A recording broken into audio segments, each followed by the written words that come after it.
This is your host, Marisol, a expat lifestyle and business coach, bringing you an episode of Roaming the Now, where expat entrepreneurs, coaches, and mentors come together to give you a behind-the-scenes look at the real and raw experience of what it actually means to set out to a new country and build a life and business abroad. Like and subscribe if you found some value in this episode, and check out the links in the description. You can find the link to get the Roaming the Now episodes delivered directly to your inbox in the description below. Hello, and welcome to Roaming the Now. This is your host, Marisol, and today I have Melanie Gomez joining us from Florida, right? Yes, from Miami, Florida. So I recently moved here, but I'm so excited to be here. Thank you so much for having me. I am a content coach and consultant on a mission to empower women of color to feel safe, to be seen, and recognized for their strengths so that they can become radiant creators, storytellers, and marketers.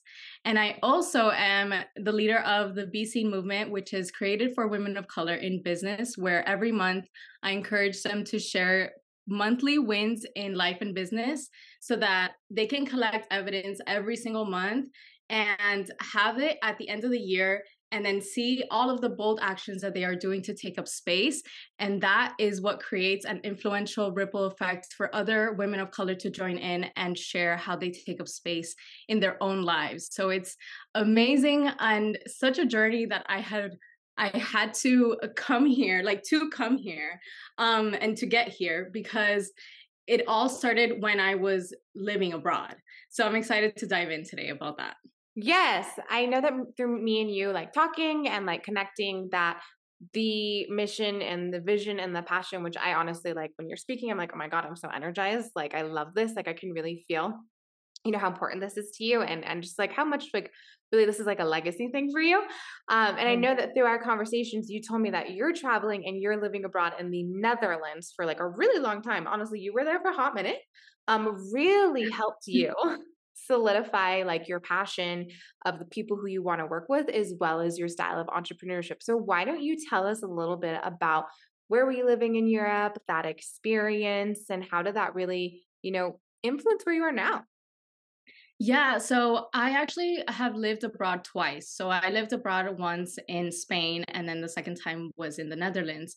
The first time, I feel like I was just getting a feel of things, and I was accompanied by my significant other at the time in Spain, and there I felt like we were a team, and then it felt like I didn't really have to worry about anything about there were some culture shocks here and there in Spain, but it felt safe because I knew that I knew the language, and nothing felt new to me since I felt really connected to it. I have family in Spain, and so everywhere I went, I just felt like I had some roots there, so I was like, okay, it's fine. When I get to the Netherlands about a year later, about no, 2 years later, because after the pandemic, I moved to the Netherlands.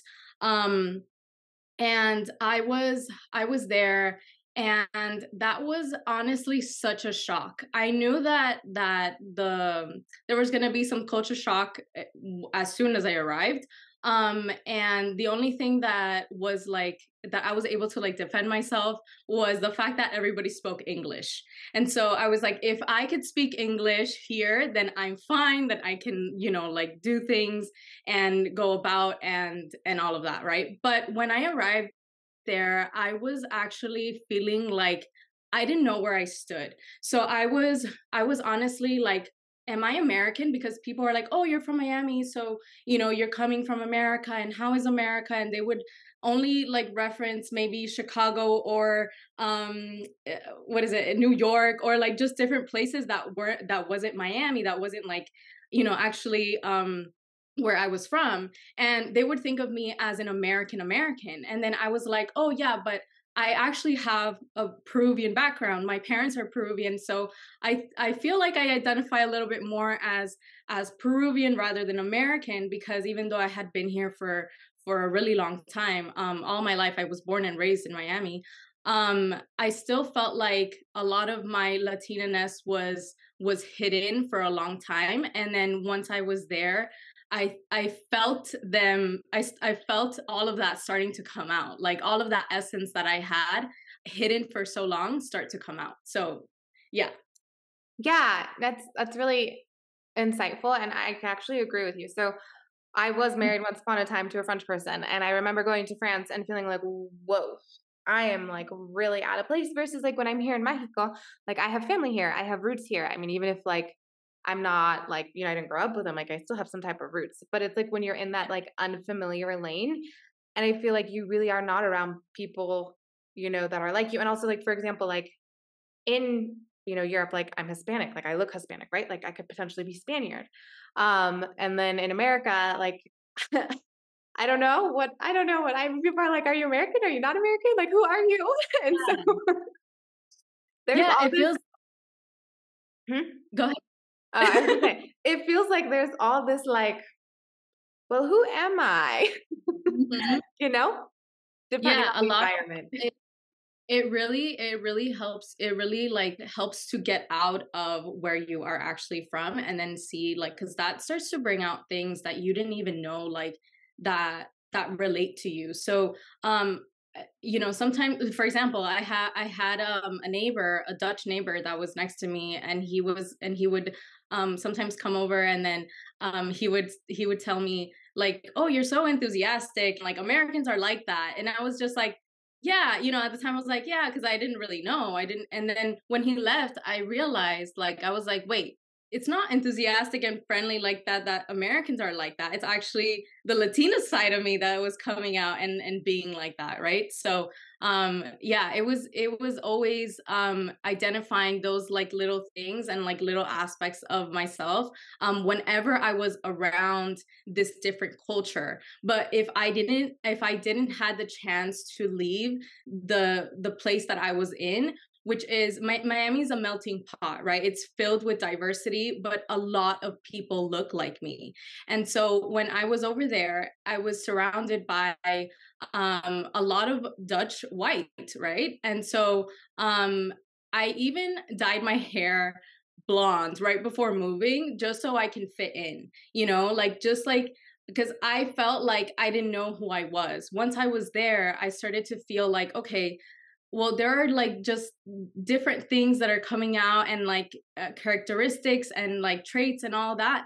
And I started to apply all of those things as soon as I started to recognize them in my life, like during when I would just like chat and be social and all that. I started to apply it into my business. I started showing up and like doing my personal brand, building my personal brand. I started like playing reggaeton in the mornings, like getting ready. And I would do that on stories every single day. And I loved it because I was like, I've never done this before. And I was like, well, this time I'm going to change the way that I show up online.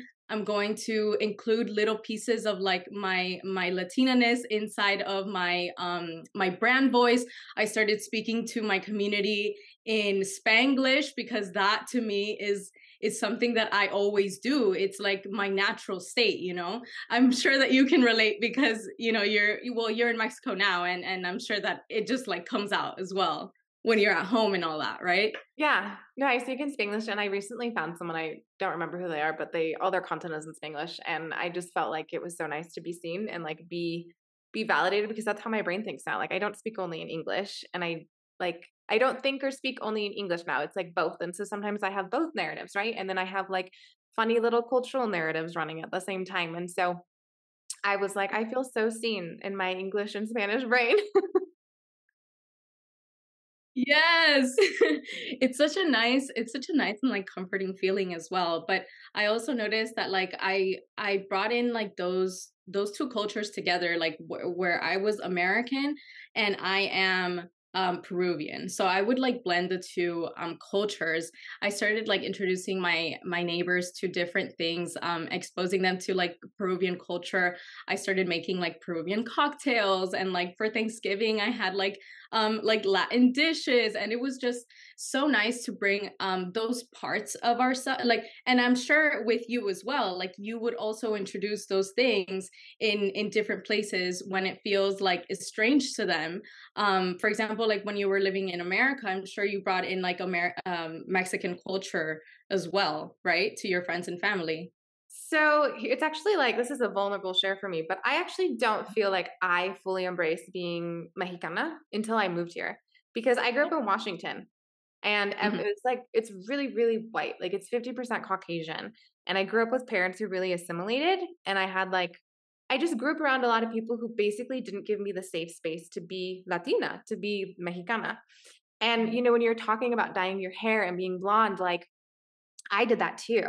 And it was Mhm. like, I realized now it was on a subconscious level, like I was trying to Americanize myself to fit in. And it wasn't until I moved here and I was in an environment where I realized like I am Mexicana, like I'm Latina, like it gets so, nuanced with the with the history.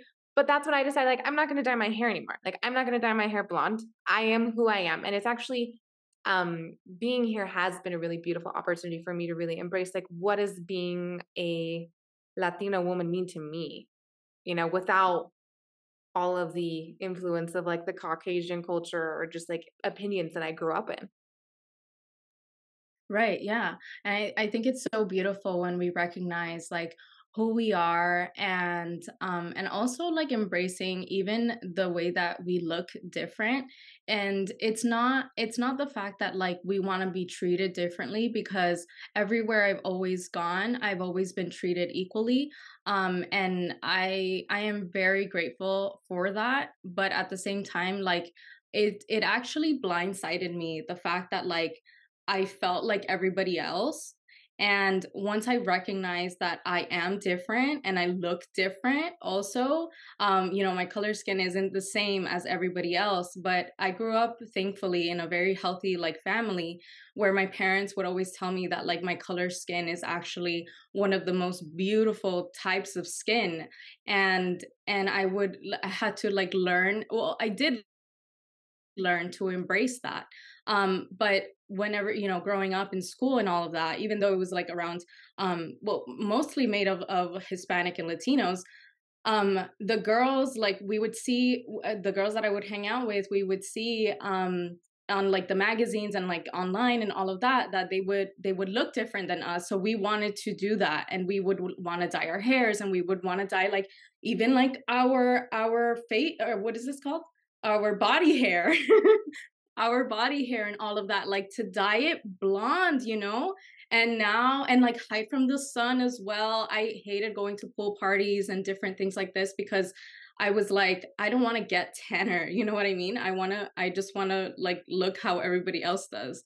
But ever since I just started to realize that I am different, and I've been embracing that, and it's so beautiful because I don't have to hide from the sun anymore. I don't have to dye my hair anymore to like try to prove that I am more beautiful, because I already am in my own skin.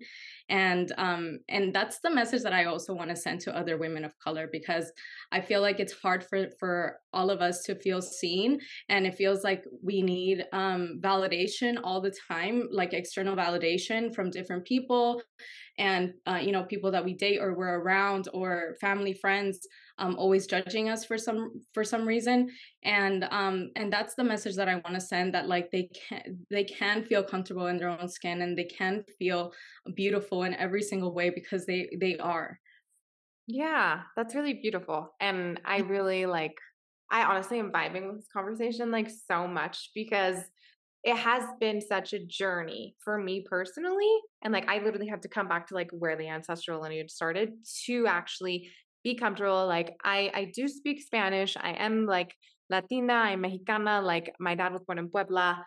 Like, my ancestry comes from like when Texas was, still Mexico and like it's native. And so, I do have a lot of like indigenous, like stuff happening, but I also have the Spaniard aspect because obviously like I'm tall and like that's not really normal, you know? Like so there's all these influences, but I really want to like hear from you, especially like as a woman who's traveling and really just like finding her identity and embracing seeing herself as beautiful in her own skin and not seeking that external validation. Like what advice would you give to someone who's on that journey right now or finding themselves in that space? Oh yeah, I really feel like you don't have to, you don't have to really go out of your way and like go to the other side of the world like I did, unless you are daring enough to be able to do that, to find yourself. But I feel like they can start also really small, just by feeling comfortable and doing things on their own. I feel like that's how you can really hone in and build self-trust and also feel comfortable in who you are and what you're doing. And so I would just suggest to kind of go on, try like solo dates and try seeing how it feels to be by yourself. And also do journaling practice or any type of practice that feels good for you. If you like to draw, if you like to paint, then maybe you can paint yourself and, you know, like use like the colors that you like and that bring out your color skin. And then if you like writing, then maybe write affirmations to yourself and just like find that self-love. And that's something that I would definitely recommend, and just to um feel good in who they are, and to come to that loving space. I love that. And I love that you highlighted you don't have to go across the world or go to a new country like me and Melanie did. Everyone has their own journey, but I feel like this is a good reminder that like no matter who you are, where you are, it is always an opportunity to get to know yourself, to get to love yourself in your own skin for who you naturally and organically and beautifully are. So on that note, Melanie, if anyone wants to get in contact with you, what are some ways that they can get in touch? Yes, they can connect with me on Instagram. I am on there at Melanie NGMZ, and send me a DM. I'm very friendly, very approachable. So, and we can connect further there. Thank you so Yes. much for having me. I'm so glad to have you on the podcast, as well as I can echo, like Melanie really is really nice. That's how me and her met in the DMs. And so, with that being said, thank you so much for sharing your powerful message. I'm really happy to have had you here and to have conversed with you and explored these topics. And so, with that, this is your host, Marisol, signing off from this episode of Roaming the Now. And wherever you are in the world, I hope you are enjoying it. Thanks for tuning in to this episode of Roaming the Now. And until next time, make sure to like and subscribe if you found some value in this episode, and check out the links in the description.